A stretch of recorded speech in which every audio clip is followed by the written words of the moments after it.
Hello everyone, welcome to another episode of Non-Scripted Ramblings. I'm a Kendall Richardson. Thank you so much for joining me as always. And today I am here to talk about my thoughts on episode 3 of The Falcon and the Winter Soldier, which was called Power Broker. And yeah, I guess I'll just dive straight in to my thoughts. I don't really have any preamble for you this week. We start the episode with a GRC commercial, basically showing us, like, after they were kind of introduced, sort of, I think it was last week or the week before, I think it was last week, and now we're getting the commercialized, like, the image that they're trying to portray, and then it's nicely juxtaposed with John Walker and Lamar Hoskins going in to was it an internet cafe in Munich where the flag smashers were last week, to try and track them down, and we get to see, finally starting to see more of this dark side to John Walker and how he's just, I think he's at his wit's end, and I think he just wants to do whatever it takes to get the job done. And they even really reference that during this episode, that it's I really do think it's heading down that path of he is gonna get a hold of serum and take it, and it's gonna go off bonkers crazy. He's only gonna get worse, I think. And I really get the vibe that he seems to just be hating the fact that he's one step behind Sam and Bucky the entire time. And I don't blame him. I guess he's supposed to be Captain America. And, he's got he's two, as he calls them, Cap's wingmen, actually, ahead of him in the game. So that must grind his gears quite a bit. But yeah, I really liked that, that it kind of, again, it just also speaks to the fact that all of these government organizations in the MCU just always have kind of just some kind of bad vibes to them. And we see that through this episode as well, when the flag smashers take supplies from this GRC supply base, basically, and and they, because they just, they're sitting on these supplies, and they've got all these people in camps, like refugee camps, basically, and they're getting sick and they're ill, and we see that in this episode with what Carly referred to her as Mama Donya. Her kind of mother figure that she lost in this episode to tuberculosis, that she contracted from being in these camps following the blip. And it's just, like, we learn a lot more about the flag smashers and their intentions again this week, and it even gets even more complicated because you're still sympathizing with them up to a point, and then you see the scene where Carly blows up the GRC base there, and her compatriots just like, what have you done? Like, you're crossing a line. And she's like, this is the only thing they understand. Fighting fire with fire, I guess. So she's crossing lines now. We're starting to really kind of put together this picture of her as obviously one of the antagonists of the show that she has been.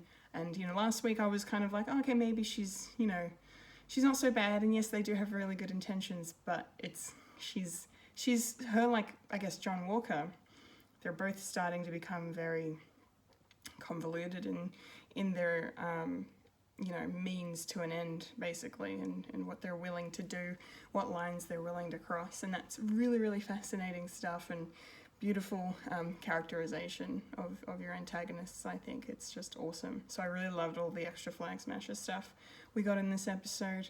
What else? Okay, I think I just want to go into the Zemo stuff now, because that was one of the highlights of the episode, obviously. But I think it started up here, and then it went down a bit, but then it went up, and then it went down again. Like, it was very, I don't know, this episode was very hit and miss for me. I overall really enjoyed it, of course. And it was, we learnt a lot, we got a lot more information as we keep getting every week, and yeah, I don't know. I don't know, there was something about this episode that was lacking, I guess, for me, but maybe that has something to do with the fact that we were not expecting the Zemo stuff to take place like this. You know, I mean, from that first scene, it's just brilliant. I love the way, you know, Bucky reasons with Sam, like, I need to go in there, we have history, even though Sam's like, yeah, but it's not exactly a good history, is it? And Bucky's like, that does not matter.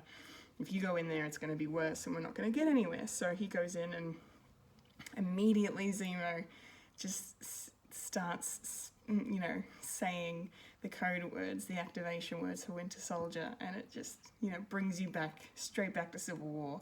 And they have the music too, the score under that scene is the theme from Civil War, like Zemo's theme, and it's so good. I was just, it made me want to go back and watch Civil War. Like, this whole episode was just kind of like a Civil War reunion, really, quite clearly, and that being probably in my top 5 MCU films ever, was just really, really nice to see. I think really, really enjoyed that quite a bit. But yeah, so that introduction scene to Zemo in his cell was really great, and I love the funny way that Bucky broke him out of his cell, because, you know, we'd all kind of been speculating, because we saw in the trailers that Zemo was going to get out, like, how is it going to happen?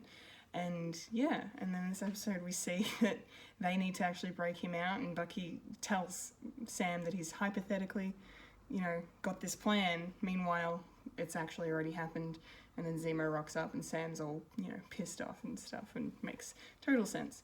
But yeah, I don't think any of us expected, like, we knew going into this episode that they were going to go to Zemo for information to try and find out how the super soldier serum is kicking around again, but I don't know, not for a second did I consider that they'd be joining forces, you know, to figure this whole thing out. I did not for a second think that was going to happen. So maybe that's why this episode was just maybe not as good as expected, because I think we all really love the more villainous Zemo, and while he's still a villain, he's still an antagonist.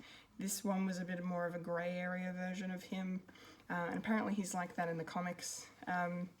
At some point as well. He's not entirely a one-note villain. He has lots of complexities to them, and he kind of seems to side with whoever serves his agenda best. And we see that in this episode, and that's how Bucky manages to convince him. He's like, well, you don't like super soldiers. We don't want, you know, these people to have this power. We need to team up and stop them. And that's how Bucky also, you know, explains it to Sam and gets Sam to calm down. Like, he says, he says super soldiers go against everything Zemo believes in. And he may be crazy, but he's got a code. So he knows that while they can't trust him, he knows that when it comes down to it, their goal is one and the same. So that will work to their advantage.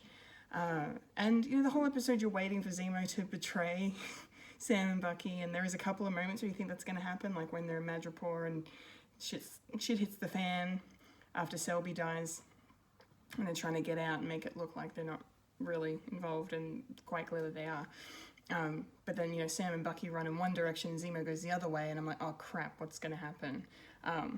Just on that, though, I love that little comment of Sam saying, I can't run in these heels. It's very, very funny. I like that, especially because, you know, a lot of people always comment on females in, you know, in these kinds of movies, and if they're wearing high heels, how do they do it, and how can they possibly, like, it's trickery, how can they run? And so I like the fact that Sam kind of called that out a little bit, I guess. But then there's that moment, and then later on when they're tracking down Nagel, and they're with all the shipping containers, and shit hits the fan there, and Zemo takes off basically and does his own thing. And you really think he's going to turn on them. That scene, I really did. The first time I watched it, I was like, okay, this is where the turn happens.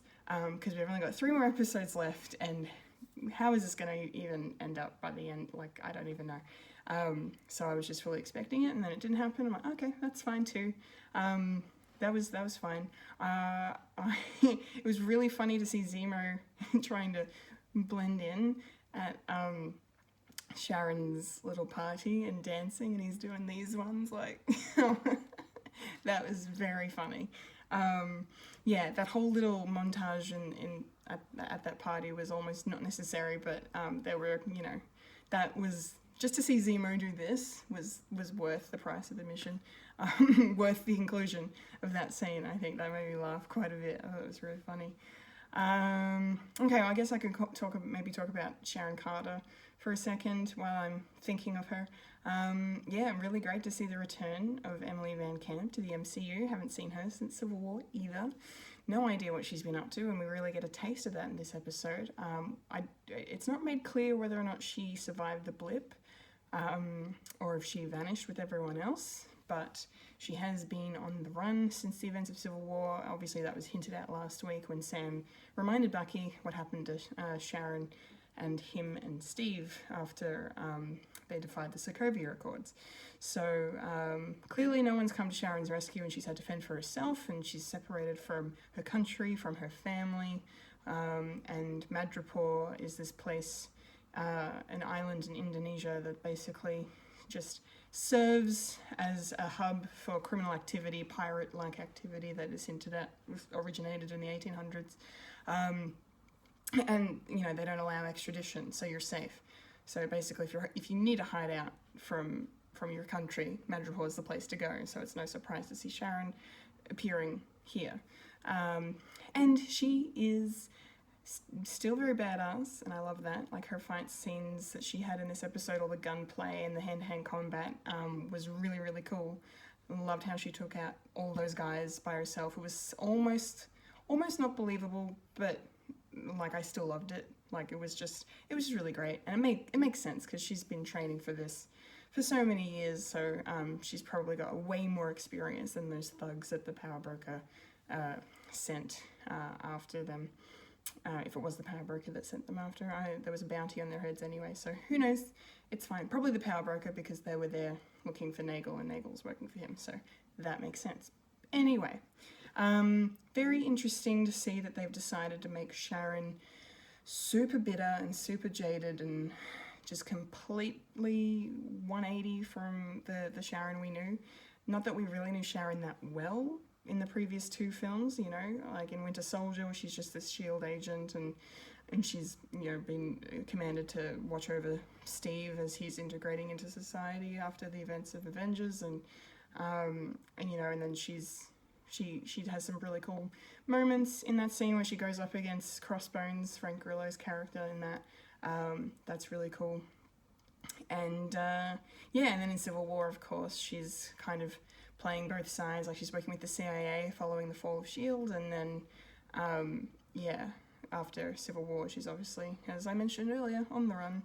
So things aren't going so well. So I kind of understand why she'd be so angsty about the whole situation, because it's, you know, she basically, you know, lays it out plain and simple for them straight up about, like, you know, I had to steal your wings so you could save his ass from his ass. Like, I thought that was very funny, that little bit of dialogue.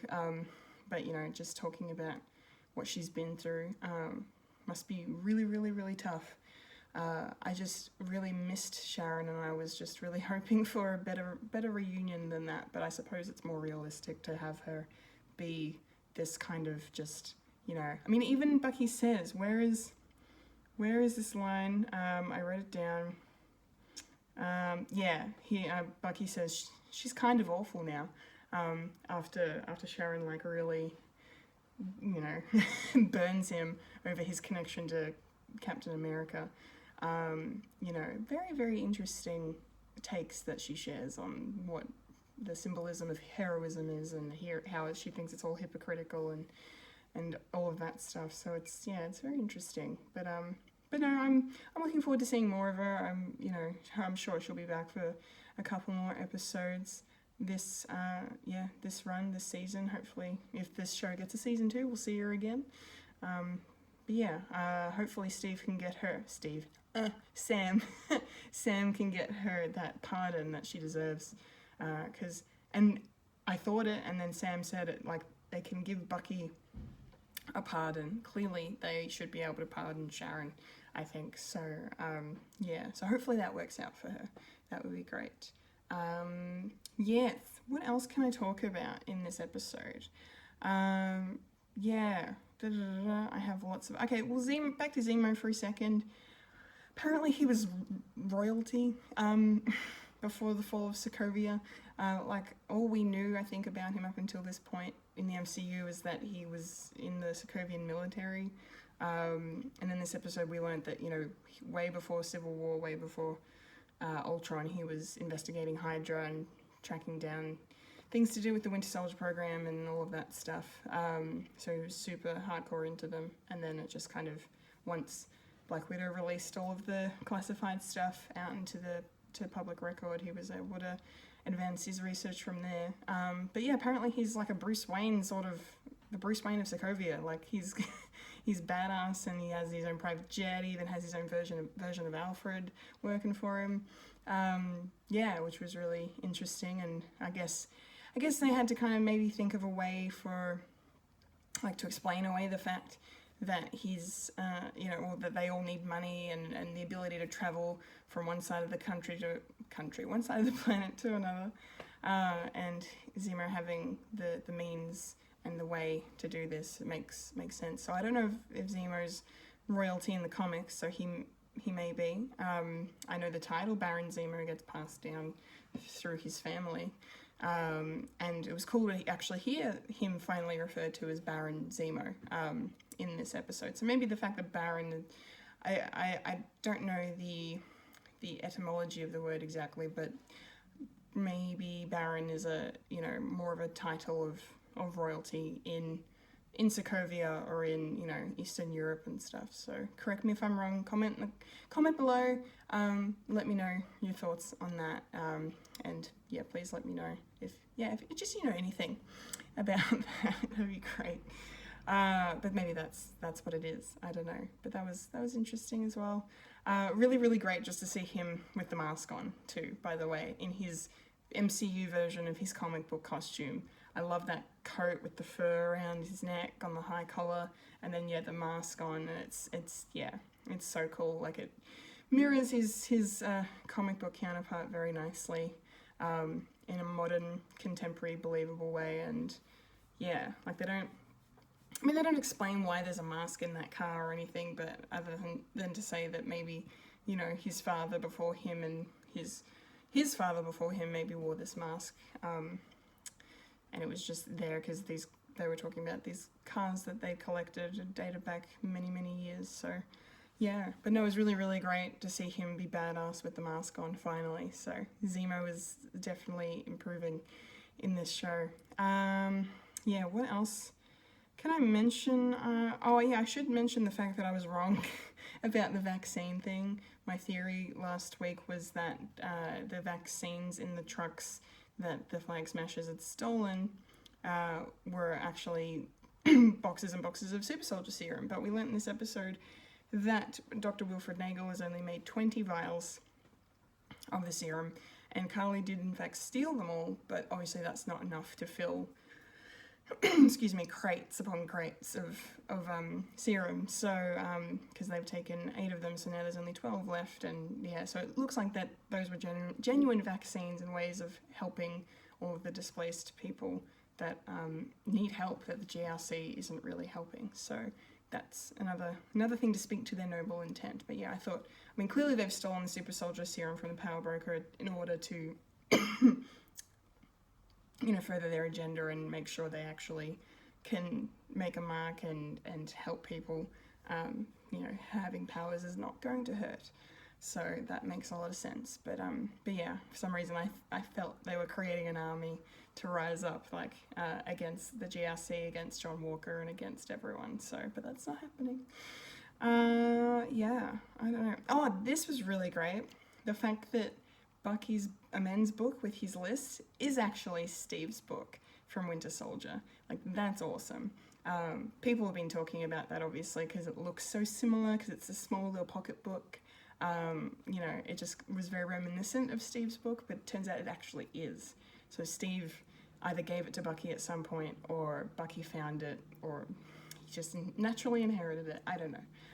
Or probably realized it was Steve's and like, well, Steve's not here anymore, so I'm going to use it. So that was really, really nice. I really, really enjoyed that little reference, especially bringing up Trouble Man again. That was really good. Marvin Gaye is amazing. by the way. I'm pretty sure you all are aware of that, but I also like Marvin Gaye. Yes, where else can I go with this? I don't know. There's not really too much else to mention, apart from the fact that like this episode really kind of drove home some big connections to the MCU at large. Of course, one of the biggest references was at the end when Ayo rocks up, Florence Kasumba reprising her role from Civil War and Black Panther and I think Infinity War as well, one of the notable Dora Milaje in Wakanda, and so that was really, really cool to see the Kimoyo beads on the ground. Bucky noticed them because he spent so much time in Wakanda, obviously, so it's not something that Sam or Zemo would pick up on. So that was really, really cool. And yeah, obviously because Wakanda are super advanced technologically, they've realized that Zemo is not in prison anymore, and so she's here for him to make sure he gets what's coming to him, whether that is returning to prison, which is probably most likely, but yeah, who knows what kind of justice they have in store. But it makes total sense that Wakanda would have major problems with Zemo being allowed to walk, considering he is responsible for the death of King T'Chaka. So yeah, but that's really, really cool. So I'm looking forward to more Black Panther connections going forward. That's really awesome. And then of course there's some connections to the Incredible Hulk that have kind of subtly been made, but now in this episode more pointedly made, I suppose. So Wilfred Nagel is actually also, he also goes by the name Dr. Reinstein, and that was the doctor that developed the Weapons Plus program, which is referenced in Incredible Hulk, and it's also something obviously out of the comics, particularly X-Men, because Weapon X is Wolverine. So there's that kind of connection. So wondering if Thunderbolt Ross is going to show up at some point. Who knows? Maybe he's the power broker. We got so many just ambiguous, kind of ominous little nods to who he might be this episode, just kind of building him up as this big character to reveal. So it begs the question if it's actually, excuse me, it's actually going to be someone that we already know. Some people are theorizing it's Sharon because she's gone all badass. I'm like, I think that's a bit of a stretch. And it's probably not Thunderbolt Ross either. But yeah, I'm curious to find out who it actually is. But because of these connections of Weapons Plus being brought up, and because the power broker took Nagel under his wing to fund his super soldier serum project after he returned from the blip. So that all kind of makes sense. And then there's the fact that Madripoor is a huge location in comics, especially in X-Men, and also, again, Wolverine is a big connection to that as well. So that's also really, really cool. Yeah, it's great.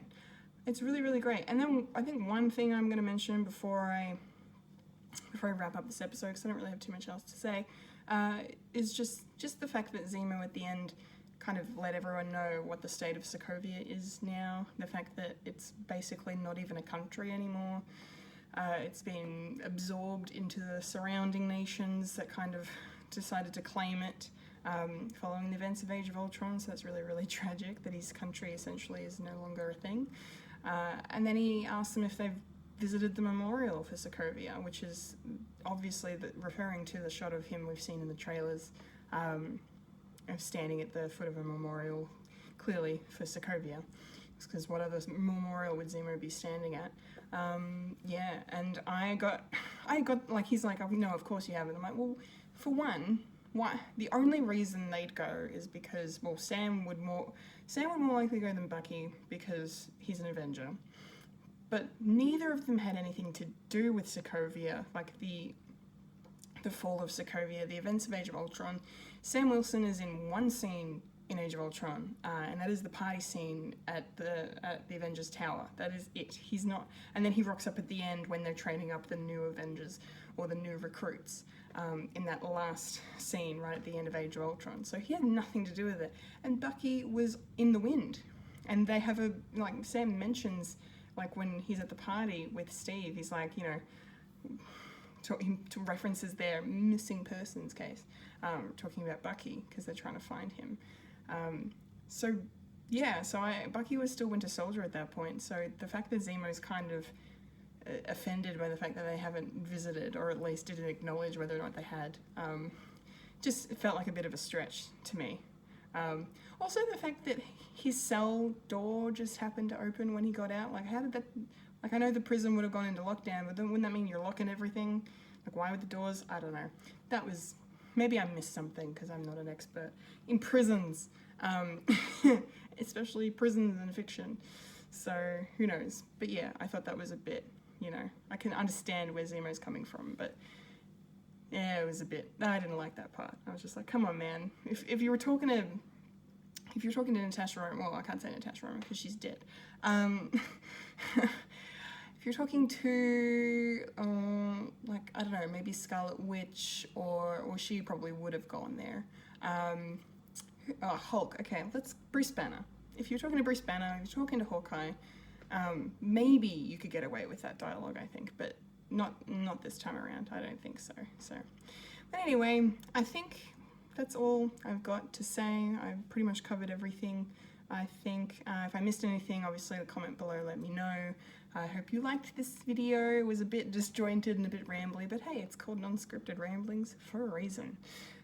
So thank you again so much for watching, and until next time, I've been Kendall Richardson, and you've just experienced Non-Scripted Ramblings.